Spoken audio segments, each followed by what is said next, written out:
17 से हम स्टार्ट करेंगे, क्योंकि 16 के बाद 17 नंबर का जो श्लोक है, इससे भगवत गीता का एक नया थीम चालू हो रहा है। तो पिछले सेक्शन में हमने देखा था यज्ञ का जो चक्र है, साइकिल ऑफ सैक्रिफाइस, किस प्रकार से अन्न पे सभी लोग आश्रित हैं, और अन्न वर्षा से आता है, वर्षा यज्ञ से आती है, यज्ञ कर्मों से आता है, नियत कर्मों से, और कर्म, नियत कर्म वेदों में लिखे गए हैं, और वेद भगवान के मुख से आते हैं। इस प्रकार से हमने साइकिल ऑफ सैक्रिफाइस देखा था, और ये भी देखा था कि जो इस चक्र को पालन नहीं करते हैं वो अघायु, मतलब उनका जीवन पाप में निकलता है, और उनका पापपूर्ण जीवन है, वो इंद्रियों में आसक्त रहते हैं, इस प्रकार से अपना जीवन व्यर्थ गंवा देते हैं। तो 17 नंबर श्लोक से बताया जाता है ऐसे व्यक्ति का लक्षण, जो व्यक्ति इस साइकिल ऑफ सैक्रिफाइस, यज्ञ के चक्र का पालन करता है, उसका जीवन किस प्रकार से होता है, और वो किस प्रकार से कार्य करता है, उसके लक्षण क्या होते हैं, वो किस प्रकार से संसार में एक्ट करता है। ये 17 नंबर श्लोक से आता है। तो अगर शिवानंद, अगर आपके पास वो है तो पुस्तक, हिंदी भगवत गीता है, तो उसको स्क्रीन पे डाल सकते हैं। 17 श्लोक, तीसरे अध्याय का 17 नंबर श्लोक। यस्त्वात्मरतिरेवत् स्यात् आत्मतृप्तश्च मानवः आत्मन्येव च सन्तुष्टस्तस्य कार्यं न विद्यते। इस श्लोक में आ रहा है यस्तु आत्मरतिरेव स्यात्। आत्मरति मतलब ऐसा व्यक्ति जो केवल आत्मा में आनंद लेता है। आत्मा में आनंद मतलब आध्यात्मिक कार्यों में आनंद, और चूंकि आत्मा स्वयं भी आनंद का विग्रह के समान है, इसलिए जो केवल आत्मा और आध्यात्मिक कार्यों में आनंद लेते हैं, आत्मतृप्तश्च मानवः, वो संतुष्ट हो जाते हैं, स्वयं संतुष्ट हो जाते हैं। और इस प्रकार से संतुष्ट लोगों के लिए संसार में कोई कार्य करने के लिए नहीं होता है। वास्तविकता में जो भगवान की भक्ति में परफेक्ट हो चुके हैं, उनके लिए और कोई कार्य, नियत कार्य उनको करने की आवश्यकता नहीं होती है। वो इस श्लोक में दिया है। तब भी वो कार्य करते हैं जिससे कि संसार के लिए एग्जाम्पल सेट हो सके। तो इस श्लोक में आ रहा है, किंतु जो व्यक्ति आत्मा में ही आनंद लेता है तथा जिसका जीवन आत्म साक्षात्कार युक्त है, और जो अपने में ही पूर्णतः संतुष्ट रहता है, उसके लिए कुछ करनीय कर्तव्य नहीं होता है। ऐसा व्यक्ति कर्तव्य से दूर हो जाता है, क्योंकि भौतिक संसार से वो मुक्त हो चुका है। भौतिक संसार की वस्तुएं उस पर प्रभाव नहीं करती है, पूरी तरह से वो आध्यात्मिक कार्यों में रहता है। तो उसके लिए इस संसार में करने के लिए कोई कर्तव्य नहीं होता है। इसका तात्पर्य प्रभुपाद बता रहे हैं कि जो व्यक्ति कृष्ण भक्ति में है, वो केवल कृष्ण भक्ति के कार्यों से संतुष्ट होते हैं। उसके अलावा जो उसके समाज से संबंधित कार्य हैं या वर्णाश्रम से भी संबंधित कार्य हैं, उन कार्य को भी करने की उसको आवश्यकता नहीं होती है, क्योंकि केवल कृष्ण भावनामृत के कार्य को करने से उसके हृदय का सारा मैल दूर हो जाता है, जो कि अष्टांग योग करने से या अलग अलग यज्ञों का पालन करने से, हजारों यज्ञों करने से जितना व्यक्ति का उन्नति नहीं होता है, उससे ज्यादा उन्नति उसका कृष्ण भक्ति के सिद्धांतों को पालन करने से हो जाता है। और उसकी चेतना इतनी ज्यादा शुद्ध हो जाती है कि वो भगवान के साथ उसका क्या संबंध है उसको पूरी तरह से,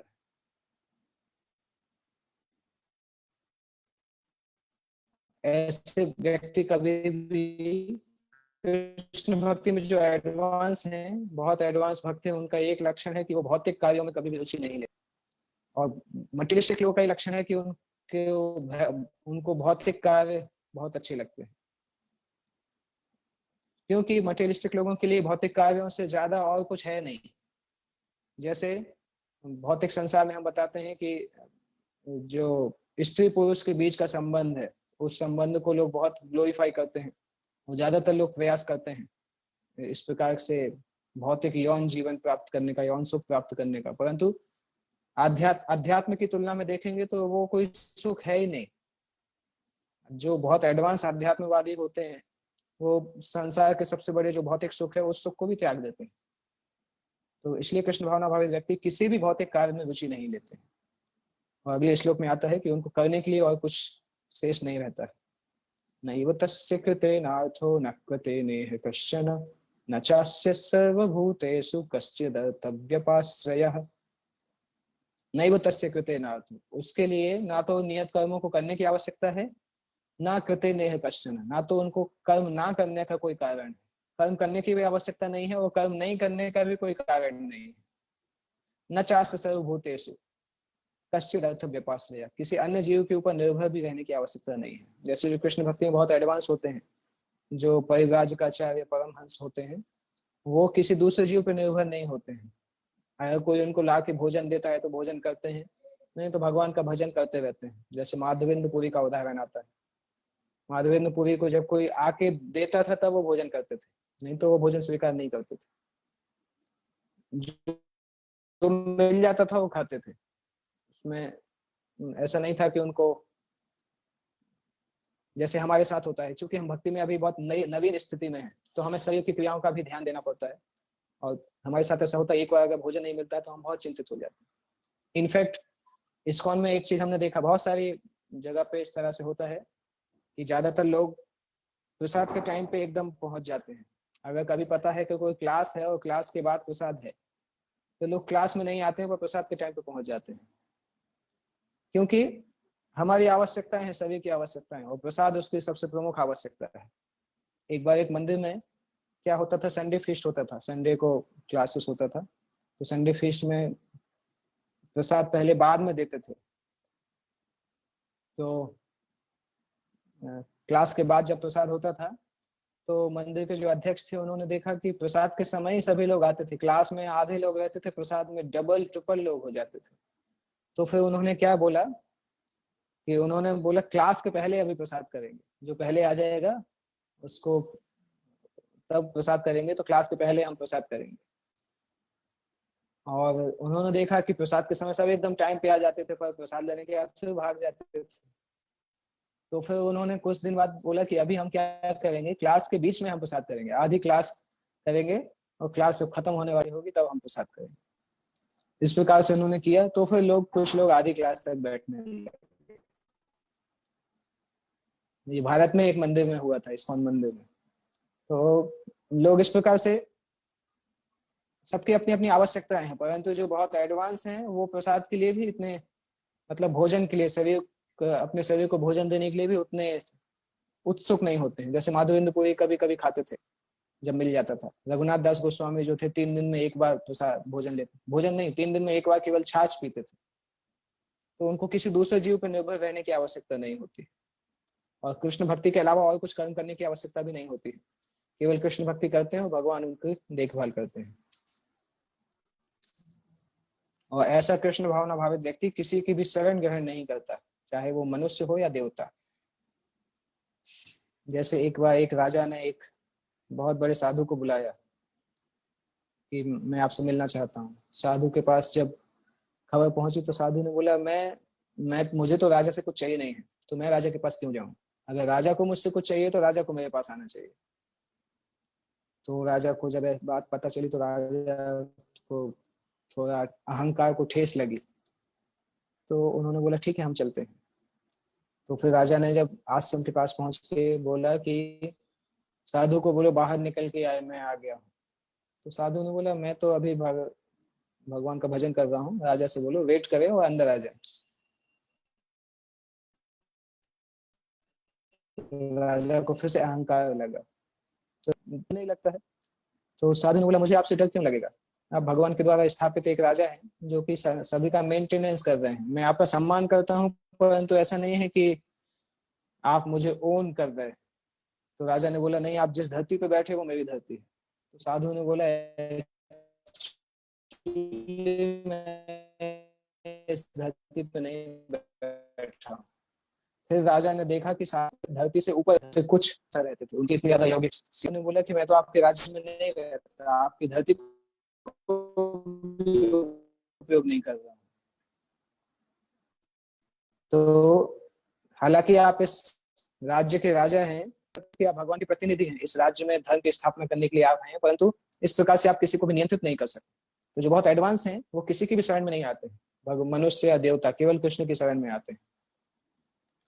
इसलिए वो हमारा एक स्तर, उस स्तर पे पहुंचने का प्रयास होना चाहिए। हालांकि अभी हम बहुत दूर हैं उस स्तर से, अभी सोचना भी मुश्किल है कि कैसे वहां तक पहुंचेंगे, बट तब भी मन में ऐसा प्रयास होना चाहिए कि एक दिन हम उस स्तर पे पहुंचेंगे। अपने मन में ऐसी इच्छा रखनी चाहिए। अगले श्लोक में बताया जा रहा है, तस्माद् सक्तः सततं कार्यं कर्म समाचर, असक्तो ह्यचरन् कर्म परम आपनोति पुरुषः। तस्माद् असक्तः सततम, इसलिए लगातार असक्त रह के, असक्त मतलब चीजों में आसक्त नहीं होना। एक होता है आसक्ति, एक होता है असक्ति। तो तस्माद् असक्त, असक्त, असक्त का मतलब है आसक्ति रहित होके, सततम कार्यम कर्म समाचर। हे अर्जुन, इसलिए हमेशा अनासक्त होके हमेशा कार्यों को करो, सारे कार्यों को करो। असक्तो ही अचरण कर्म परम आपनोति पुरुषः। इस प्रकार अनासक्त होकर अगर आप कार्य करते हैं तो आप परम पुरुष को प्राप्त कर सकते हैं। तो भगवान बता रहे हैं कि कार्यों में आसक्ति वास्तविकता में बंधन का कारण होती है। अगर हम कोई कार्य करते हैं उससे अटैच हो जाते हैं तब बंधन का कारण होती है। अगर आसक्ति नहीं है तो फिर कार्य करने से भी बंधन प्राप्त नहीं होता है। कर्म फल में आसक्त हुए बिना मनुष्य को अपना कर्तव्य समझकर निरंतर कर्म करते रहना चाहिए, क्योंकि अनासक्त होकर कर्म करने से उसे पर ब्रह्म की प्राप्ति होती है। तो अनासक्त का मतलब, अगर हम भगवान किसी को हम करते हैं और भगवान की इच्छा अनुसार कार्य करते हैं, भगवान ने जिस प्रकार से बोला है उस प्रकार से करते हैं, या आध्यात्मिक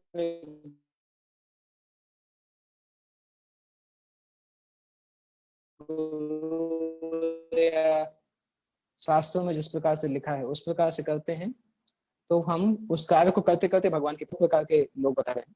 भक्तों के लिए श्री भगवान परम है।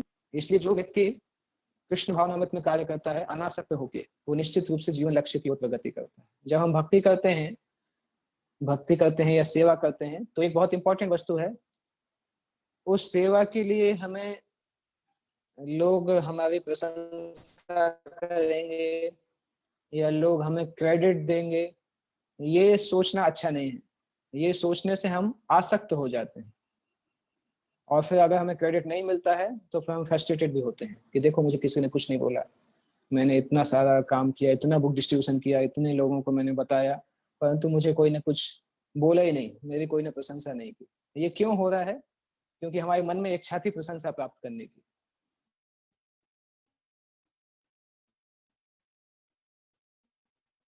तो श्रीमद् भागवत में एक बात आती है, आशा ही परमम सुखम। 7वें स्कंद में प्रहलाद महाराज बताते हैं कि इस संसार में वस्तुओं की आशा करना एक दुख का कारण है, और कोई चीज की आशा नहीं करना ये सुख का कारण है, परम सुख का कारण है। क्योंकि संसार इस प्रकार से डिजाइन किया गया है कि अगर हम कोई चीज से आसक्त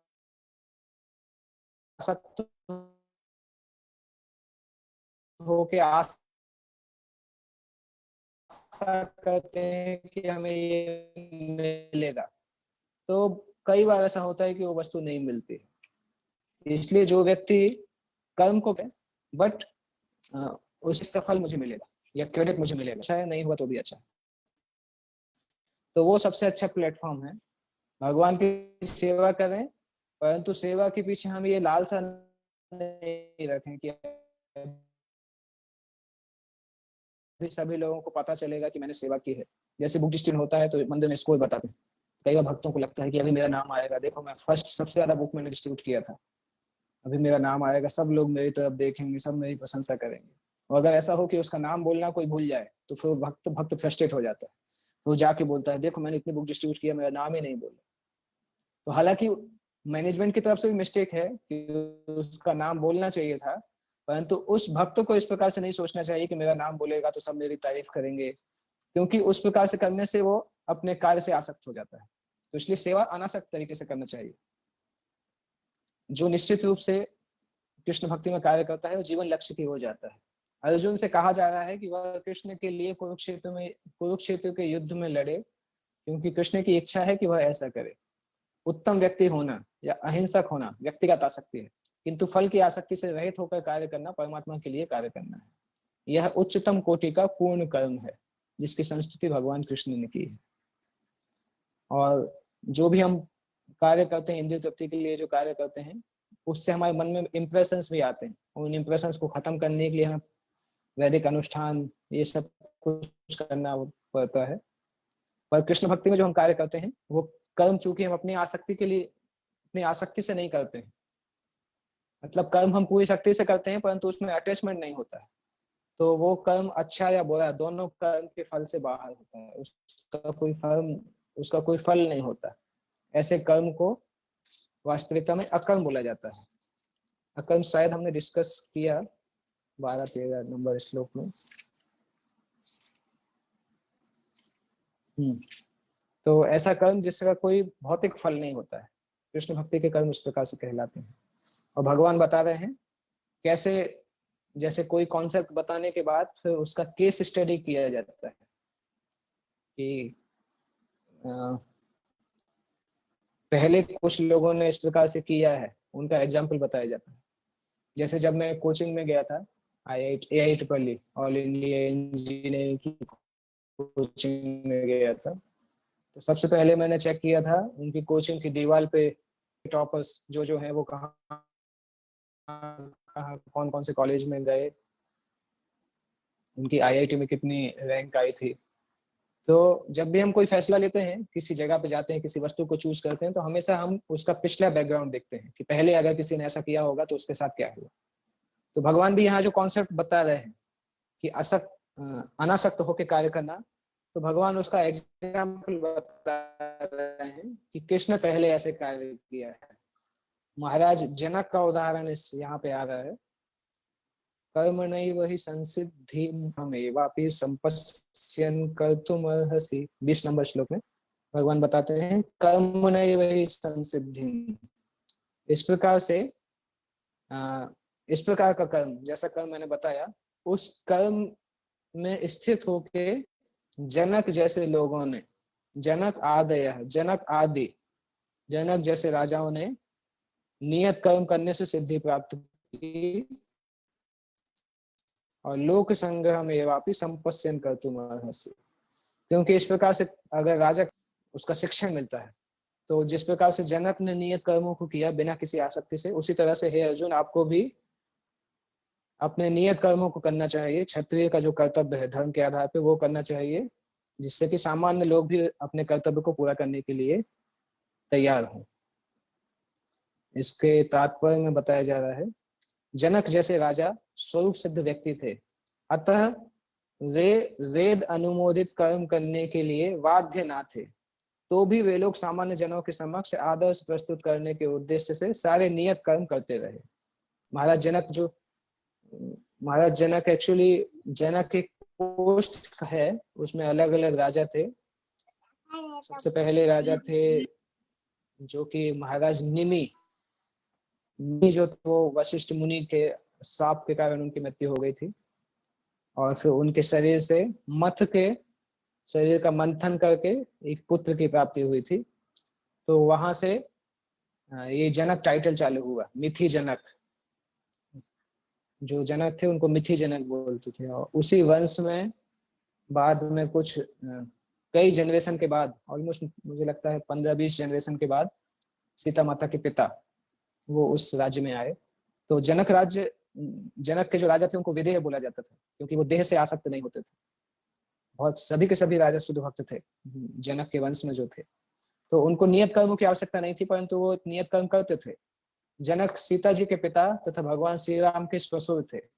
भगवान के महान भक्त होने के कारण उनकी स्थिति दिव्य थी, किंतु चूंकि वे मिथिला के राजा थे, अतः उन्हें अपनी प्रजा को यह शिक्षा देनी थी कि कर्तव्य पालन किस प्रकार किया जाता है। भगवान कृष्ण तथा उनके शाश्वत सखा अर्जुन को कुरुक्षेत्र के युद्ध में लड़ने की कोई आवश्यकता नहीं थी, किंतु उन्होंने जनता को यह सिखाने के लिए युद्ध किया कि जब सत परामर्श असफल हो जाते हैं तो ऐसी स्थिति में हिंसा आवश्यक हो जाती है। कुरुक्षेत्र युद्ध के पूर्व युद्ध निवारण के लिए भगवान तक ने सारे प्रयास किए, किंतु दूसरा पक्ष लड़ने पर तुला था, अतः ऐसे सद्धर्म के लिए युद्ध करना आवश्यक था। यद्यपि कृष्ण भावना भावित व्यक्ति को संसार में कोई रुचि नहीं हो सकती, तो भी वह जनता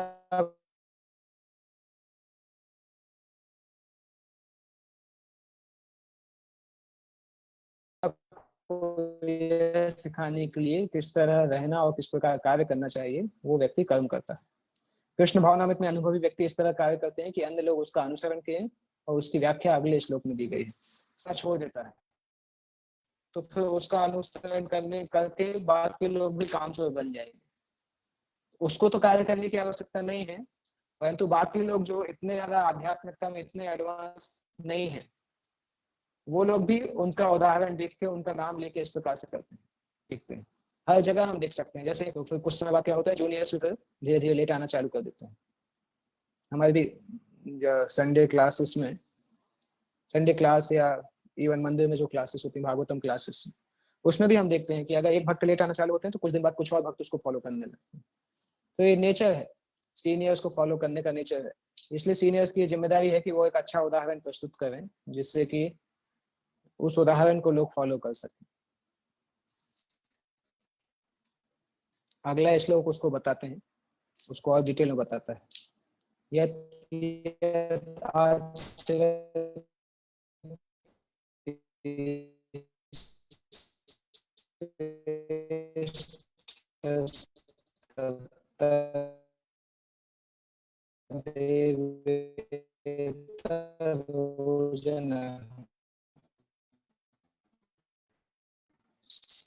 प्रमाणम कुरुते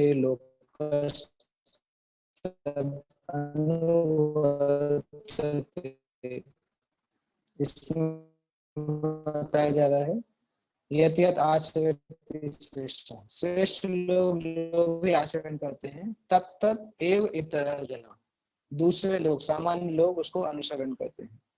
सयत प्रमाणम कुरुते, वो व्यक्ति जो कार्य करके दिखाता है, आदर्श प्रस्तुत करता है, लोकस्तद अनुवर्तते, उस आदर्श को, उस कार्य को सामान्य लोग अनुसरण करते हैं। महापुरुष जो जो आचरण करता है, सामान्य व्यक्ति उसी का अनुसरण करते हैं। वह अपने अनुसरणीय कार्यों से जो आदर्श प्रस्तुत करता है, संपूर्ण विश्व उसका अनुसरण। बहुत अच्छा तात्पर्य लिखा है। सामान्य लोगों को सदैव एक ऐसे नेता की आवश्यकता होती है। यदि नेता स्वयं धूम्रपान करता है तो वह, चैतन्य महाप्रभु ने कहा है कि कुछ लोग बोल के, चिल्ला के, डांट के लोगों को सिखाते हैं, कुछ लोग अपने जो लोग आचरण से लोगों को सिखाते हैं, उनकी शिक्षा ज्यादा इफेक्टिव होती है।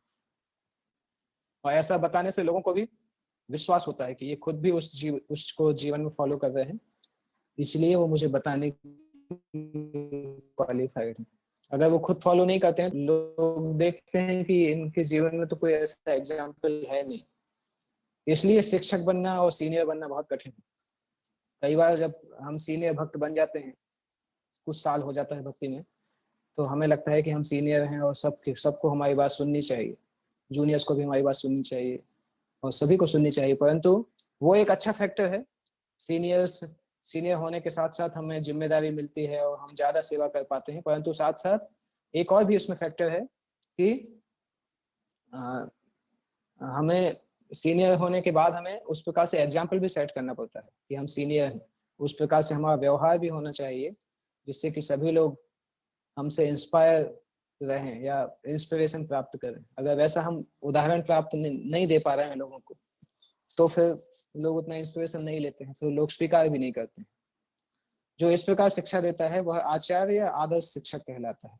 अतः शिक्षक को चाहिए कि सामान्य जन को शिक्षा देने के लिए स्वयं शास्त्रीय सिद्धांतों का पालन करे। कोई भी शिक्षक प्राचीन प्रामाणिक ग्रंथों के नियमों के विपरीत कोई नियम नहीं बना सकता। मनु संहिता जैसे प्रामाणिक ग्रंथ मानव समाज के लिए अनुसरणीय आदर्श ग्रंथ है। अतः नेता का उपदेश ऐसे आदर्श शास्त्रों के नियमों पर आधारित होना चाहिए। जो व्यक्ति अपनी उन्नति चाहता है, उसे महान शिक्षकों द्वारा अभ्यास किए जाने वाले आदर्श नियमों का पालन करना चाहिए। श्रीमद् भागवत भी इसकी पुष्टि करता है कि मनुष्य को महान भक्तों के पद चिन्हों का अनुसरण करना चाहिए और आध्यात्मिक बोध के पथ में प्रगति का यही साधन है। चाहे राजा हो या राज्य का प्रशासन अधिकारी, चाहे पिता हो या शिक्षक, ये सब अबोध जनता के स्वाभाविक नेता माने जाते हैं। इन सब का अपने आश्रितों के प्रति महान उत्तरदायित्व रहता है। अतः इन्हें नैतिक तथा आध्यात्मिक संहिता संबंधी आदर्श ग्रंथों से सुपरिचित होना चाहिए। तो जो शिक्षक हैं, जो लीडर्स हैं, उनके लिए ये भी बहुत जरूरी है कि वो जो भी आध्यात्मिक ग्रंथ हैं, जो भी नीति ग्रंथ हैं, नीति शास्त्र हैं, उनको स्वयं भी पढ़ें और स्वयं जीवन में अप्लाई करें और फिर लोगों को बताएं, जिससे कि वो ठीक तरीके से लोगों को शिक्षा दे सकें। तो एक उदाहरण तो भगवान ने जनक महाराज का बताया, दूसरा उदाहरण भगवान खुद का भी बताते हैं कि जनक ने इस प्रकार से कार्य किया, और फिर भगवान बताते हैं अगर मैं ऐसा कार्य नहीं करूं तो फिर मुझे देख के भी लोग इस प्रकार से नियत कर्मों को करना बंद कर देंगे। 22वें श्लोक में भगवान बता रहे हैं, न मे पार्थास्ति कर्तव्यम त्रिषु लोकेषु किंचन नानवाप्तम अवाप्तव्यम वर्त एव च कर्मणि। न मे पार्थास्ति कर्तव्यम त्रिषु लोकेषु किंचन, इन तीनों लोकों में, हे अर्जुन, इन तीनों लोकों में मेरे करने के लिए कोई कार्य नहीं है, कोई कर्म नियत नहीं है, कुछ ऐसा नहीं कि मुझे कर्म करना ही पड़ेगा। ना तो मुझे किसी वस्तु का अभाव है और ना आवश्यकता है। नान वाप्तम अवाप्तव्यम, ना मुझे किसी वस्तु का अभाव है और ना आवश्यकता है। वर्त एव च कर्मणि, तो भी मैं नियत कर्म करने में तत्पर रहता हूं। तो तीनों लोकों में मेरे लिए कोई भी कर्म नियत नहीं है, ना मुझे किसी वस्तु का अभाव है, ना आवश्यकता है। तो भगवान पूरे लोकों के स्वामी हैं, तो उनको कोई नियत कर्म की आवश्यकता नहीं है। इस श्लोक में वो लिखा भी है, तमीश्वराणां परमं महेश्वरं तं दैवतानां परमं च दैवतं पतिं पतीनां परमं परस्ताद् विदाम देवं भुवनेशमीड्यं न तस्य कार्यं करणं च विद्यते न च शक्ति विविधैव सूयते स्वभाव की ज्ञान बल क्रिया च। ये एक पुराण में आता है, तम ईश्वराणाम परमम महेश्वरम, उन आप सभी सारे ईश्वरों में आप परम ईश्वर हैं। तम देवता नाम परमम च दैवतम, आप सारे देवताओं में परम देवता है। पतिम पति नाम परमम परस्तात्, पति मतलब कंट्रोलर, सारे नियंत्रकों के भी आप नियंत्रक हैं। विदाम देव भुवनेश मीड्यम, और मैं आपको इस भुवन के मालिक, भुवन के कंट्रोलर, भुवन के संसार के स्वामी के रूप में जानता हूँ। न तस्य कार्यम करणम च विद्यते, ऐसे भगवान जो सभी के स्वामी हैं, उनके लिए कोई नियत कार्य की आवश्यकता नहीं है। न तत्समश्चाभ्यधिकश्च दृश्यते, ना तो कोई उनके बराबर है, ना कोई उनसे अधिक है। परास्य शक्ति विविधैव सूयते, उनकी बहुत सारी शक्तियां हैं, अनंत शक्तियां हैं। स्वभाव की ज्ञान बल क्रिया छ, और ये सारी की सारी शक्तियां स्वाभाविक नेचुरल तरीके से ये शक्तियां कार्य करती हैं। और कि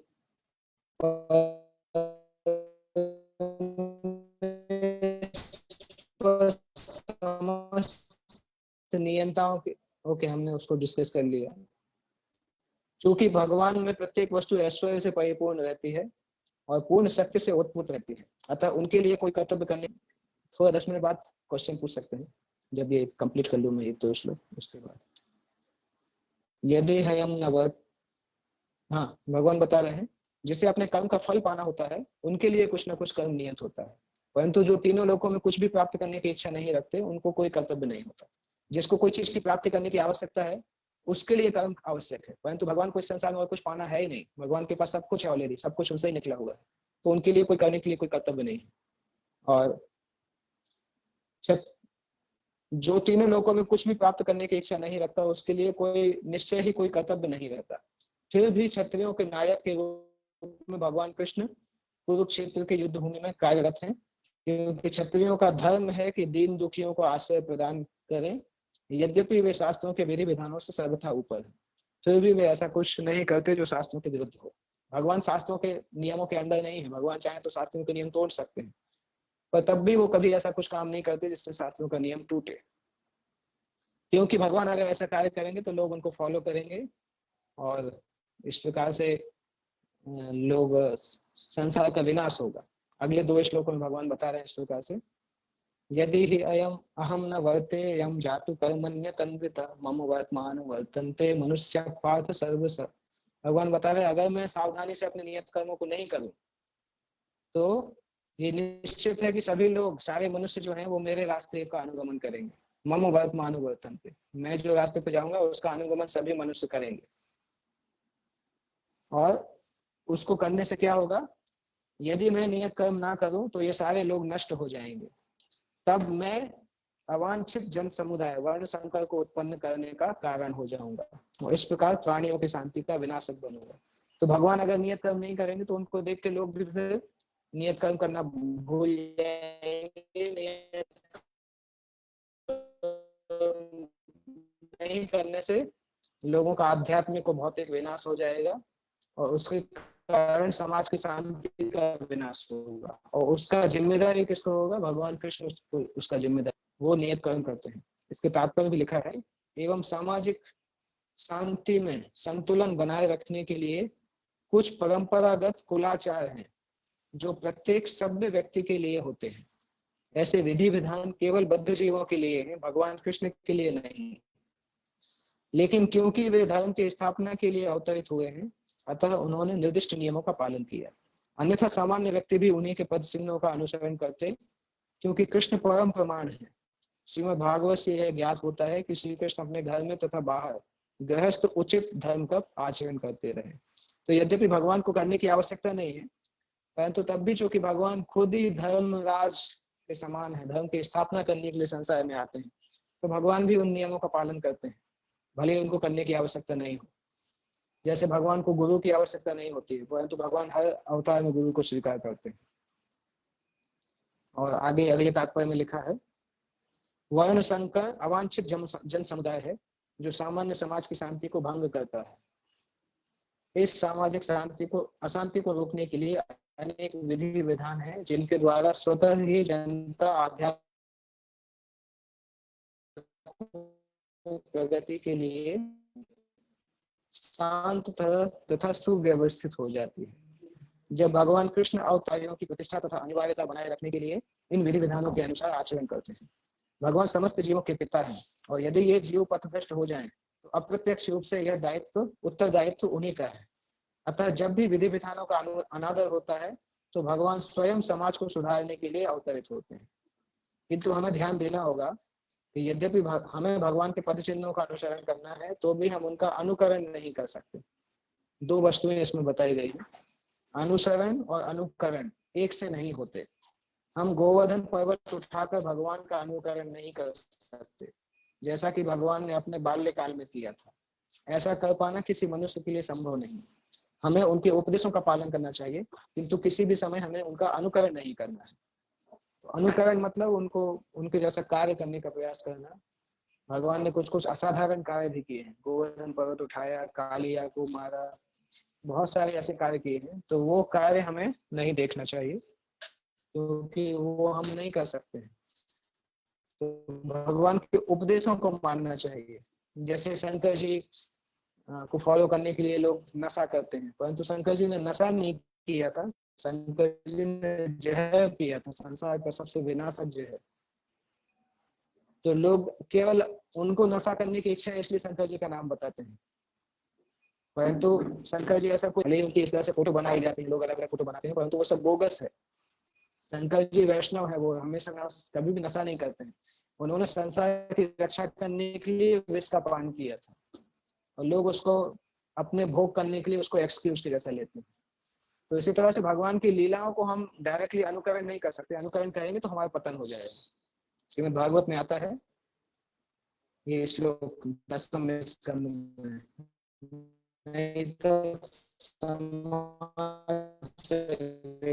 जातु मनुष्यापि ही अनीश्वर।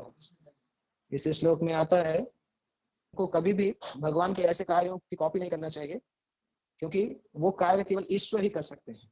अगर वो करेंगे तो विनश्यत्याचरण मौढ्यास यथा रुद्रोद्विजम विषम, जैसे शंकर जी ने विष का पान किया था। अगर कोई इस प्रकार से विष का पान करेगा शंकर जी को कॉपी करने के लिए, तो उसका निश्चय रूप से विनाश हो जाएगा। ईश्वराणाम वचः सत्यम तथैवाचरितम क्वचित्।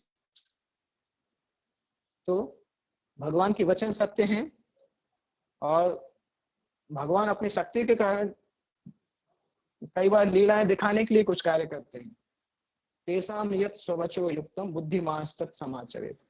इसलिए जो बुद्धिमान लोग हैं संसार में, वो भगवान के वचनों को मान के उनके वचनों को पालन करते हैं। बाकी आधा तात्पर्य इसी हिसाब से लिखा गया है। हमें सदैव ईश्वरों की या सूर्य तथा चंद्रमा की गतियों को वास्तव में नियंत्रित कर सकने वालों की स्थिति को श्रेष्ठ मानना चाहिए। ऐसी शक्ति के बिना कोई भी सर्वशक्तिमान ईश्वरों का अनुकरण नहीं कर सकता। शिव जी ने सागर तक के विष का पान कर लिया, किंतु यदि कोई सामान्य व्यक्ति विष की एक बूंद भी पीने का यत्न करेगा तो मर जाएगा। शिव जी के ऐसे अनेक छद्म भक्त हैं जो गांजा तथा ऐसे ही अन्य मादक वस्तुओं का सेवन करते रहते हैं, किंतु वे यह भूल जाते हैं कि इस प्रकार शिव जी का अनुकरण करके वे अपनी मृत्यु को निकट बुला रहे हैं। इसी प्रकार भगवान कृष्ण के भी अनेक छद्म भक्त हैं जो भगवान की रासलीला या प्रेम नृत्य का अनुकरण करना चाहते हैं, किंतु यह भूल जाते हैं कि वे गोवर्धन पर्वत को धारण नहीं कर सकते। अतः सबसे अच्छा तो यही होगा कि लोग शक्तिमान का अनुकरण ना करके केवल उनके उपदेशों का स्थान ग्रहण करने का प्रयत्न करना चाहिए। ऐसे अनेक ईश्वर के अवतार हैं जिनमें भगवान की शक्ति नहीं होती। तो ये सेक्शन यहाँ तक से हमने डिस्कस किया कि किस प्रकार से ऐसा व्यक्ति जो हमेशा भक्ति में आत्मा में संतुष्ट रहता है, उसको कोई नियत कार्य नहीं होता है, उसको नियत कार्य को करने की आवश्यकता नहीं होती, नहीं करने का कारण भी नहीं होता है, परंतु तब भी वो अनासक्त होकर कार्य करता है।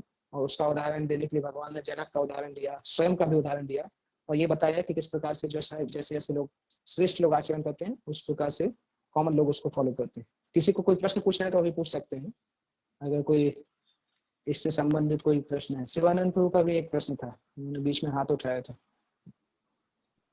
यस शिवानंद प्रभु पूछ सकते हैं।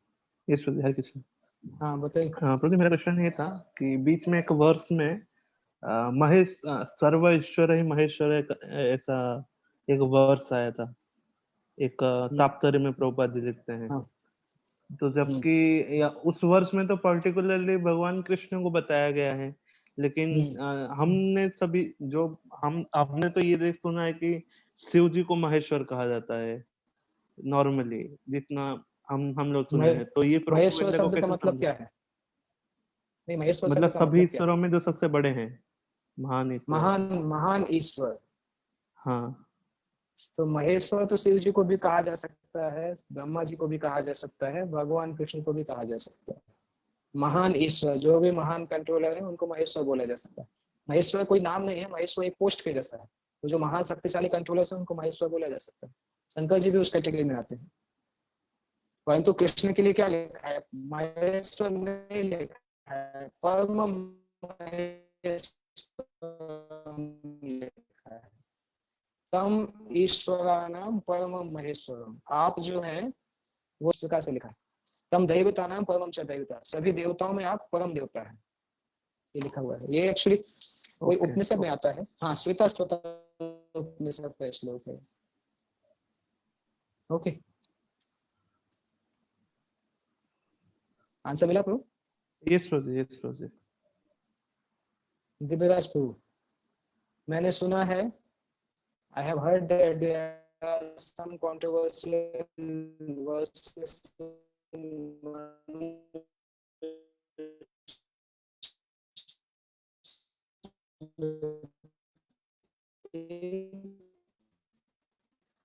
and I have heard that it is rumored that Manu Smriti has been adulterated by some British scholar or some other people, and there are really some controversial verses. They are fine and just require प्रश्न। कुछ वैदिक शास्त्रों का कुछ हिस्सा है या कुछ ऐसे शास्त्र हैं जो कि वास्तविकता में ब्रिटिश स्कॉलर्स, उसके पहले मुगल लोग जो थे उन्होंने उसको एडल्ट्रेट किया है, और कुछ पुराण भी उस कैटेगरी में आते हैं। जैसे भविष्य पुराण जो है, भविष्य पुराण सामान्यतः हम उतना ज्यादा ऑथेंटिक 100% ऑथेंटिक नहीं मानते हैं, क्योंकि भविष्य पुराण में ऐसा बताया जाता है कि मुस्लिमों ने बहुत सारा उसमें एडल्ट्रेशन किया है जब वो यहाँ पे राज्य करते थे। तो मनुस्मृति में हालांकि एडल्ट्रेशन उस सेंस में नहीं आया है, मनुस्मृति को इस प्रकार से एडल्ट्रेट ज्यादा डिग्री तक नहीं किया गया। मोस्ट ऑफ द मनुस्मृति अभी भी अवेलेबल है, बट मनुस्मृति में जो कंट्रोवर्शियल वर्सेस हैं कुछ कुछ वर्सेस हैं जिसमें बोलते हैं कि शूद्र ने अगर वेद सुन लिया हो तो उसके कान में जलता हुआ आग डाल देना चाहिए। ऐसे कुछ कुछ वर्सेस हैं। केवल उन वर्सेस का हमें क्लैरिफिकेशन देने की आवश्यकता है, क्योंकि आज का समाज इतना ज्यादा नीचे जा चुका है कि मनुस्मृति के जो श्लोक हैं, मनुस्मृति के जो स्टैंडर्ड हैं, वो आज के समाज में अप्लाई करना बहुत कठिन है। इस समाज को रिफाइन करना होगा, तब वो मनुस्मृति के श्लोकों को समझ पाएंगे। फॉलो करना तो बहुत दूर की बात है, समझना ही बहुत कठिन है, क्योंकि वैदिक समाज के हिसाब से वो लिखा गया था। मनु महाराज ने लिखा था, वैवस्वत मनु ने। तो और कलयुग का जो समाज है उसमें वर्णाश्रम का तो कुछ नाम नहीं है। लोग मनुष्य के जीवन भी नहीं जी रहे हैं, पशु का जीवन जी रहे हैं। तो इसलिए मनुस्मृति के कई स्टैंडर्ड मानव जीवन के लिए टू मच हो जाते हैं सामान्य लोगों को समझने के लिए। उनको प्रॉपर अगर एक्सप्लेन करेंगे तो समझा जा सकता है।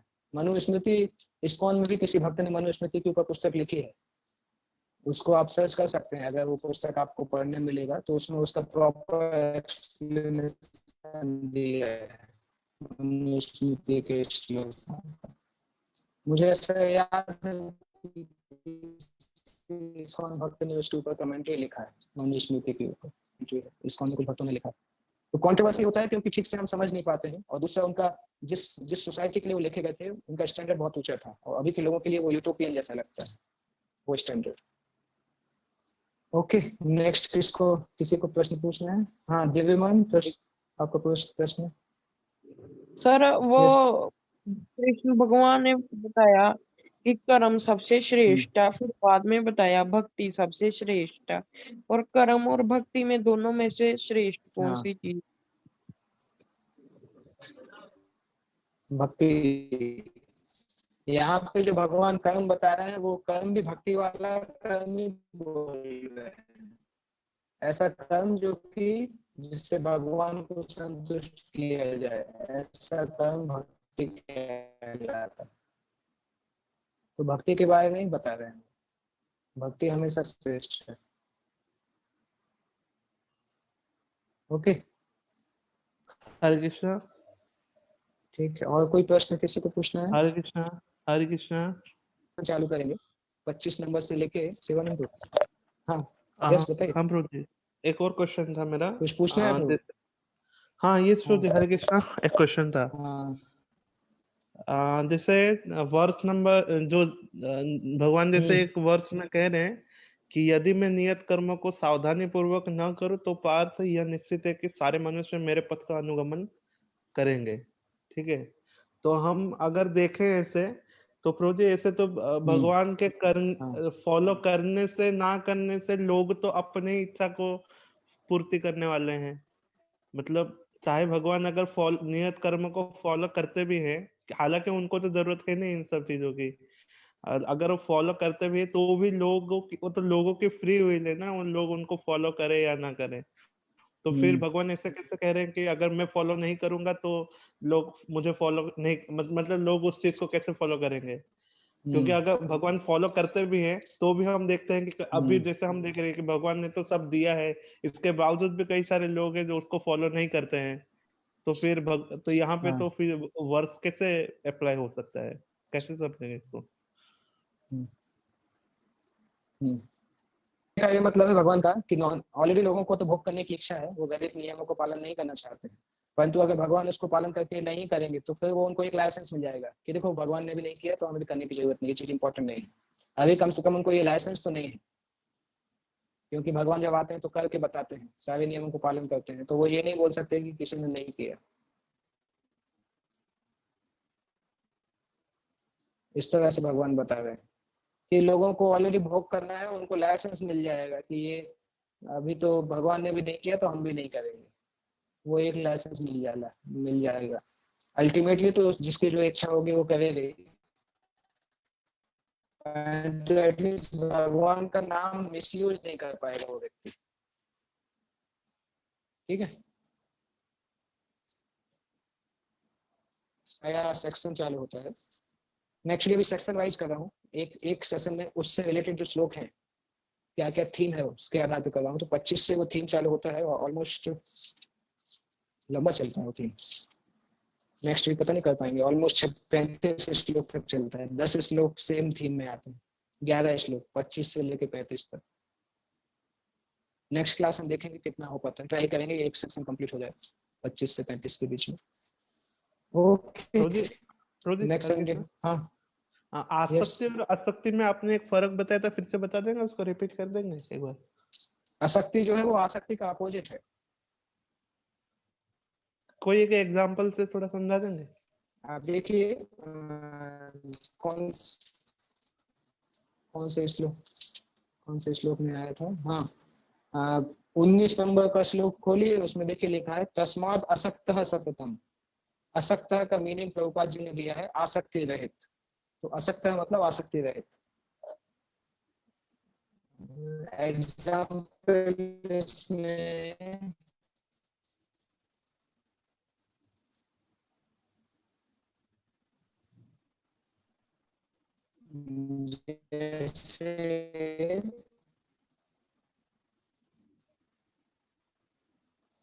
जैसे आपने बहुत सारे एग्जाम दिए, बहुत सारी कंपनी में इंटरव्यू दिया और अलग अलग जगह पर प्रयास किया और किसी में रिजेक्ट हो गए हो, तो जो व्यक्ति कृष्ण भक्ति जो भी उसके कार्य करना है परंतु शासक नहीं हो, और जब उसको कम का वो उससे बहुत ज्यादा इन्फ्लुएंस नहीं होगा। जैसे जो लोग ज्यादा अटैच होते हैं उनको वो चीज मिल जाती है तो फिर उसी में डूब जाते हैं।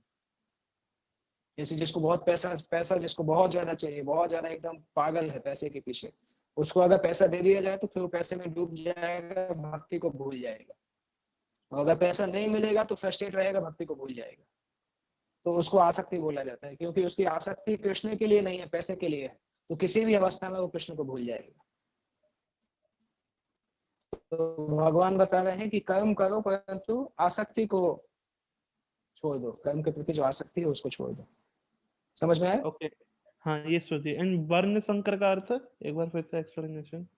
वर्ण संकर का अर्थ होता है कि जो किसी वर्ण में नहीं होते, जो कि ब्राह्मण क्षत्रिय वैश्य शूद्र जो 4 वर्ण हैं उनके मिक्सचर होते हैं, उनको वर्ण संकर बोला जाता है। जब कभी ब्राह्मण के शूद्र से, ब्राह्मण स्त्री के शूद्र पति शूद्र व्यक्ति से शादी होती है तो बच्चे पैदा होते हैं, वर्ण संकर कहलाते हैं।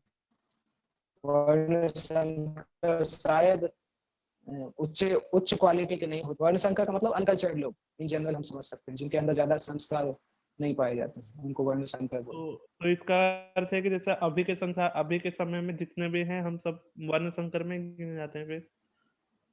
ज्यादातर बोले जाते हैं जो कि वर्णाश्रम नियम का पालन नहीं कर रहे हैं वो वर्ण संकर पॉपुलेशन है, इसीलिए समाज में इतना ज्यादा उपद्रव होता है।